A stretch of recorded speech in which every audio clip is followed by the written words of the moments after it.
Please come on the stage.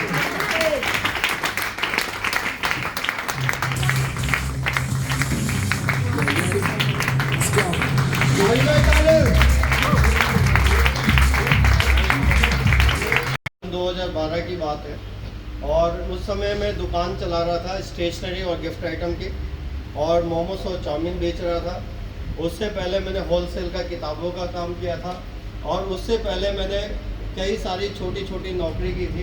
तो नौकरी में भी लाइफ नहीं बदली, दुकान चलाने से भी लाइफ नहीं बदली, और होलसेल का काम करने से भी लाइफ नहीं बदली। हर दुकान पे 1 या 2 बिल उधार होता था। पैसे मांगने जाओ कोई इज्जत नहीं होती थी, 10-20 मिनट धूप में खड़ा रहना पड़ता था और पैसे नहीं मिलते थे। मोमोज चाउमीन बना के देख लिए, मोमोज चाउमीन बेच के देख लिए, वहाँ पे भी ज़िंदगी नहीं बदली। तो जब मैं बहुत कठिन समय से निकल रहा था, 15 लाख का कर्जा मेरे ऊपर था, 95 किलो वजन था मेरा, यूँ तोंद निकली होती थी, 44 नंबर की शर्ट आती थी। जिस भी मॉल में मैं जाता था शर्ट लेने, कोई डिज़ाइन नहीं मिलता था, सिर्फ 1-2 पीस वहाँ पे पड़े होते थे, क्योंकि वो बहुत ज़्यादा बड़ा साइज़ था मेरे लिए। तो मुझे लगता था यार इतना मोटा होने का भी बहुत ज़्यादा नुकसान है। तो 15 लाख का कर्जा था, बहुत मोटा था, बिल्कुल काला था, बड़ी बड़ी मूछें थी।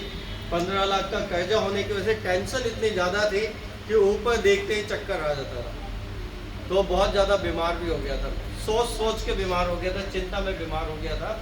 लेकिन दोस्तों कहते हैं कि भगवान हम सबकी लाइफ में खुद चल के नहीं आएंगे, लेकिन किसी को एक माध्यम बना के भेजेंगे।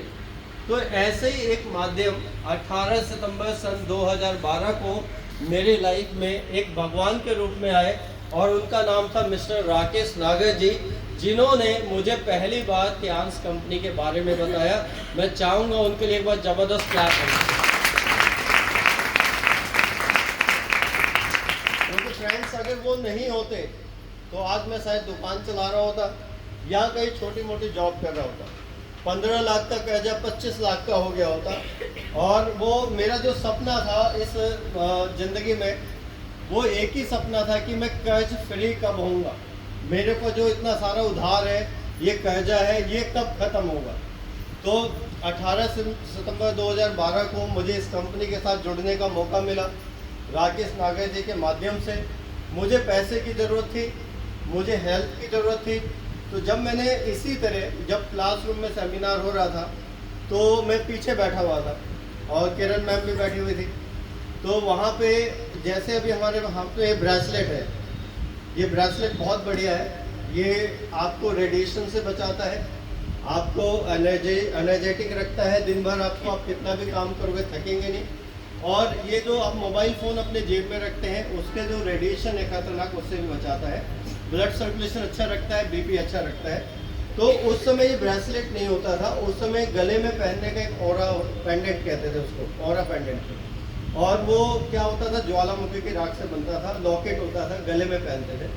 तो वहाँ पे जैसे आपने सैनिटरी पैड का डेमो देखा था, बहुत अच्छा डेमो दिखाया मंजू जी ने, ऐसे ही उस ऑरा पेंडेंट का डेमो होता था। तो डेमो में हम क्या कहते थे उस समय, जब तो मैं पीछे नया नया आया था, पहली बार आया था, तो उसमें 2 उंगली से उठाते थे एक आदमी को। तो वहाँ पे ये देखा गया कि भाई सबसे मोटा इंसान यहाँ पे कौन बैठा हुआ है।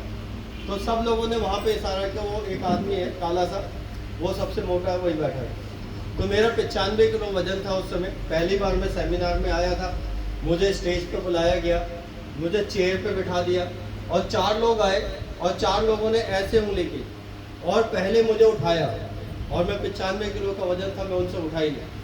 फिर उन्होंने क्या किया, ऑरा पेंडेंट को अपने हाथ में लिया और सबने अपने हाथ को उस पे ऐसे ऐसे रख दिया, और 1 मिनट तक ऐसे ही रखा, और 1 मिनट के बाद उन्होंने फिर मुझे दोबारा उठाया और 6 फीट ऊंचा उठा दिया।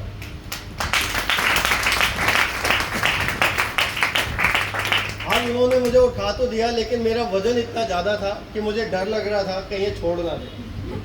आगे वो छोड़ देंगे तो मेरी हड्डी टूटी थी, लेकिन उन्होंने उठाया और फिर नीचे मुझे आराम से बिठाया चेयर पे।